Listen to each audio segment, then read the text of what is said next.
Dia berupa chip ya. Chip dimasukkan dalam tangan kita, udah kita langsung bayar. Tap aja gitu. Iya. Itulah persaingan perbankan Indonesia ini. Tapi memang ada kelebihan dan kekurangan daripada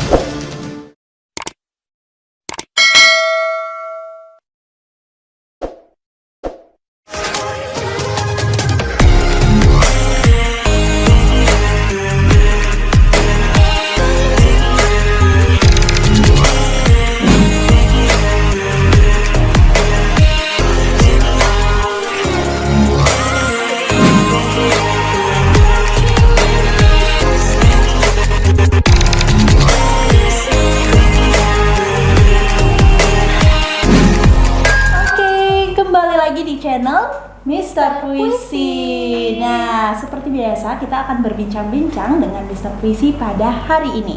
Sebelum itu kita tanya-tanya dulu. Halo Mr. Puisi, gimana ini kabarnya? Lumayan lama kita tidak ketemu. Kabarnya selalu baik. Oh, selalu baik. Nggak pernah nggak baik, kabarnya baik terus. Gitu. Selalu baik ya. Oke. Nah, teman-teman semuanya, jadi di sini hari ini kita bakal membahas tentang digital money. Nah, mungkin teman-teman di rumah nggak asing lagi dengan yang namanya digital money. Apa itu dan bagaimana penerapan digital money ke depannya? Itu kita akan ulas hari ini dengan pendapat dari Mr. Puisi. Nah, Mr. Puisi pasti sudah mendengarkan tentang digital money itu sendiri. Nah, menurut Mr. Puisi nih, pendapat Mr. Puisi terkait digital money itu seperti apa? Ini digital money juga merupakan kebiasaan ataupun peradaban baru juga untuk bangsa Indonesia. Yeah. Terutama sebetulnya uang digital itu yang kita namakan electronic currency, atau dengan istilah kerennya cyber cash. Nah, itu sebetulnya sudah mulai ada yang dibuat oleh Bank Mandiri, e-money tahun 2009. Udah lama ya, berarti udah lama ya. Jadi waktu itu belum terlalu care orang, ternyata lama-kelamaan itu sangat dibutuhkan, terutama untuk anak-anak sekolah, milenial, kemudian tuh sangat penting banget. Misalnya dia nggak punya uang nih, lagi di sekolah, halo ma, aku nggak punya uang nih, gimana? Transfer dong, transfer ke dana, dan segala. Kita tinggal pakai kredit kan, nggak usah kita ke bank, ATM nggak usah, langsung transfer lewat virtual account, udah jadi. Nah, kemudian tahun 2000 itulah tadi ya, 2009. Berkembang berarti. Berkembang. Nah, sekarang mungkin nanti akan jauh lebih maju dari itu, dan memang ini sangat dibutuhkan untuk percepatan, baik untuk masalah pribadi maupun masalah-masalah lain yang sangat urgent dan sangat mendadak, dalam hitungan detik sudah bisa adanya transaksi gitu loh. Ya. Nah, Mr. Puisi saat ini kan pasti tahu dong ya e-money yang ada di aplikasi sama yang berbentuk card nih Mr. Puisi. Apa aja sih Mr. Puisi juga makainya yang mana aja? Yang Mr. Puisi pakai yang mana? Jadi ya sebetulnya kan e-money, electronic currency ini itu kan digunakan untuk pembelian barang, pembayaran tagihan dan lain. Nah, untuk ya segala macam, untuk belanja dan lain bisa. Tetapi saat sekarang ini kan yang pertama memang membuat yang namanya uang elektronik ini adalah itu yang namanya e-money itu ya. Setelah e-money juga ada dari BRISI itu dari BRI, dan yang sangat sekarang yang jarang saya dengar tuh Tapcash. Tapcash dari BNI ya kalau dari BNI.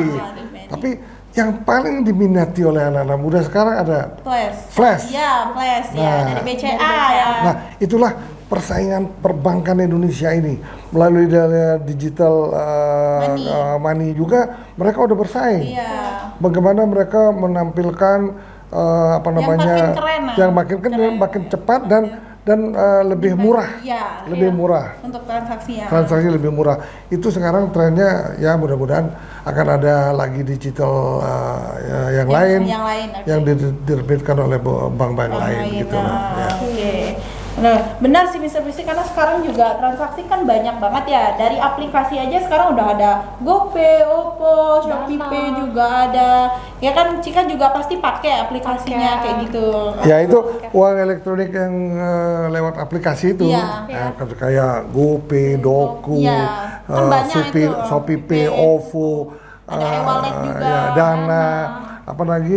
Nah, tapi kalau tadi kan ada ShopeePay. Oh, oke, ShopeePay. Nah, mereka lebih hebat, mereka punya ShopeePay. Sedangkan Tokopedia nggak ada, tapi dia kerjasama dengan GoPay, sama bener. aja. Ya, jadi Tapi, semua aplikasi marketplace kerjasama ya. Kerjasama. Tetapi tahu nggak, ini sangat, kalau tidak ada e-money, kalau tidak ada electronic currency, cyber cash, kita waktu COVID, yang waktu lockdown, itu kita mati.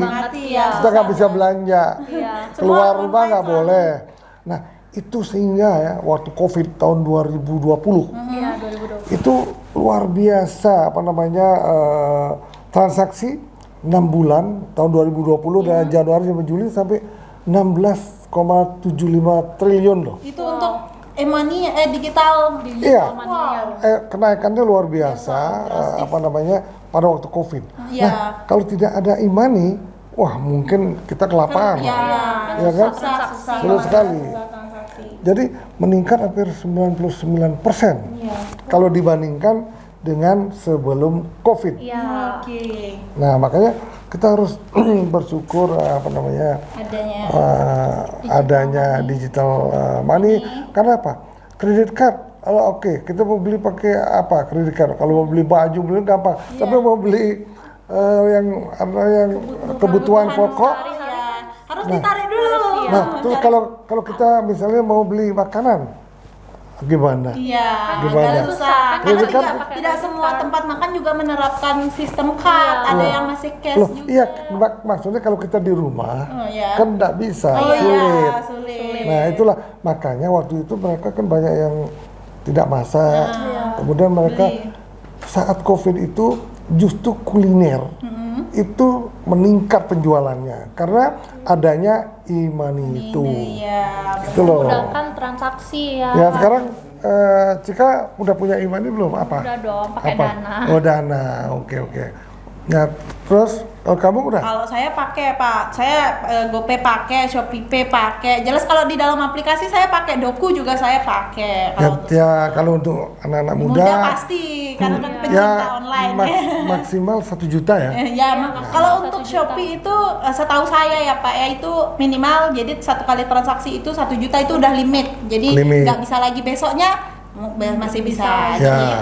Jadi perharinya cuma 1 juta udah limit. Ya kalau belum jadi pengusaha beli makanan, beli barang 1 juta. Kalau udah jadi pengusaha seperti saya, nggak bisa berjuta-juta. Kita harus menggunakan kredit card. Jadi kredit card tetap. Mobil banking nantinya pakai bayar ya. Makanya kita harus pakai itu.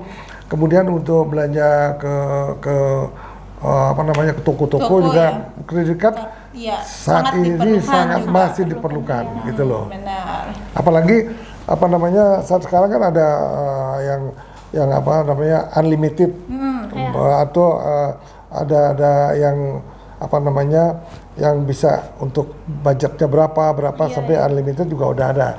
Makanya kita kalau keluar negeri kita memang masih membutuhkan kredit card. Nah, oke Mr. Prisi, ini mau ke pertanyaan selanjutnya dari Kak Cika. Oke Mr. Prisi, prioritas BI hingga 2025 terhadap keuangan digital kan transformasi digitalnya meluas nih bagi masyarakat Indonesia.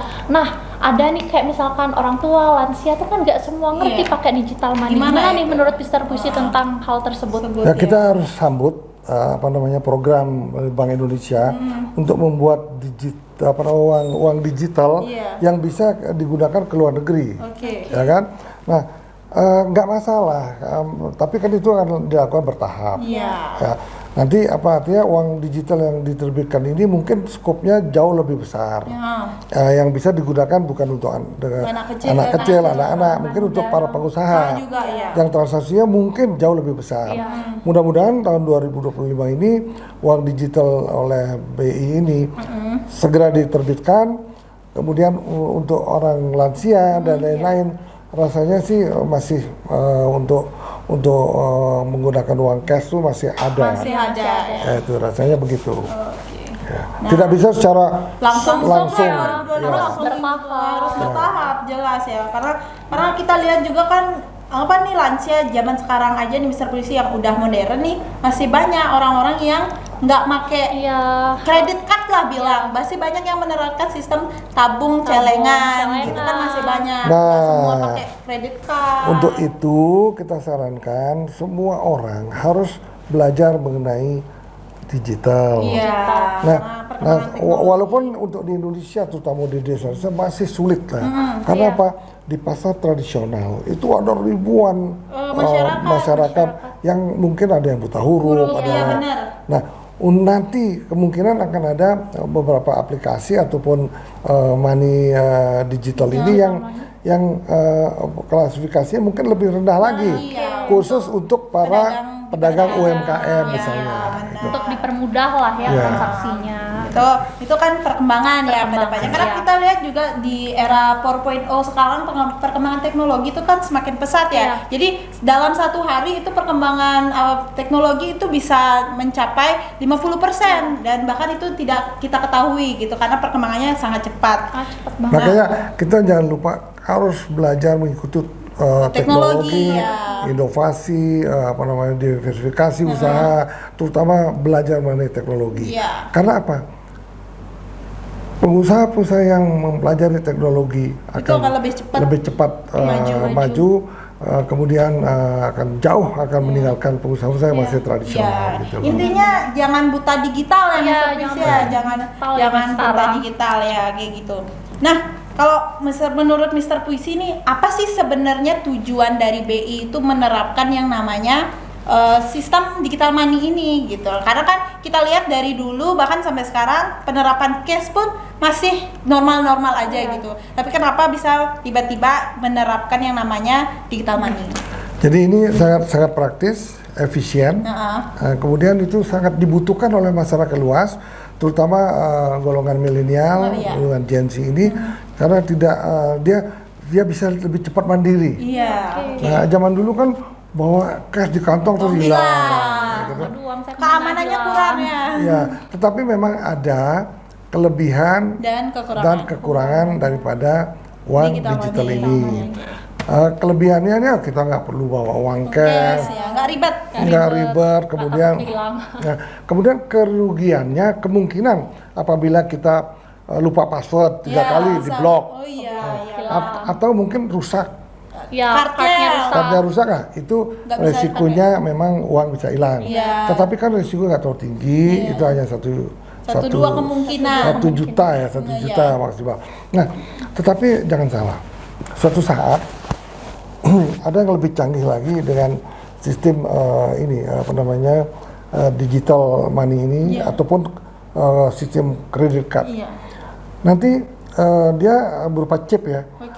Chip dimasukkan dalam tangan kita, udah kita langsung bayar pakai tangan. Aja gitu. Canggih. Iya, tinggal tap gitu doang. Jadi nggak usah lagi bawa kredit card, pakai segala macam. Udah di tangan kanan ada kredit card, tangan kiri ada yang lain. Yang lain, wah enak ya gitu kalau pergi ke marketplace. Bukan itu aja. Salah transaksi tak? Bukan itu aja, KTP ada di sini. Semua ada di sini. Iya, tinggal dipencet keluar. Nah, itu kita nggak tahu. Ya, karena teknologi semakin ke depan akan semakin canggih. Kita nggak tahu 2045 mungkin teknologi ini udah nggak dipakai, mungkin beda. Pasti udah naik tingkat ya kan. Ya, teknologi luar biasa sih. Gitu loh. Nah, Mister Puisi, dengan adanya digital money, apakah uang cash itu akan sirna atau gimana? Rasanya kira-kira itu apa sih? Uang cash itu kemungkinan suatu saat hilang. Akan hilang. Kemudian suatu saat, tapi waktunya kapan kita nggak tahu. Nah, jadi semua transaksi dengan digital, tidak ada uang cash lagi. Kita sekarang aja kita ngambil uang di bank aja udah nggak perlu ke bank. Kan? Kita mau nabung juga nggak perlu ke bank. Benar. Nah, Jadi nanti setiap transaksinya sekarang di perusahaan-perusahaan sudah mulai dengan Karena mungkin kedepannya bakal diterapkan tidak ada yang ketemu tatap muka gitu ya Mr. Puisi, semua berdasarkan teknologi, interface saja nih gitu. Jadi dari rumah masing-masing udah bisa. Ya nanti tinggal bagaimana ada penyesuaian antara dalam negeri sama luar negeri. Bagaimana kalau ekspor, pembayaran ekspor dengan mungkin tidak lagi dengan LC, mungkin dengan digital ya. Nah itu makanya rasanya ini akan terjadi dengan begitu cepat perubahan ini sangat cepat. Makanya kita harus belajar terus mengenai digital.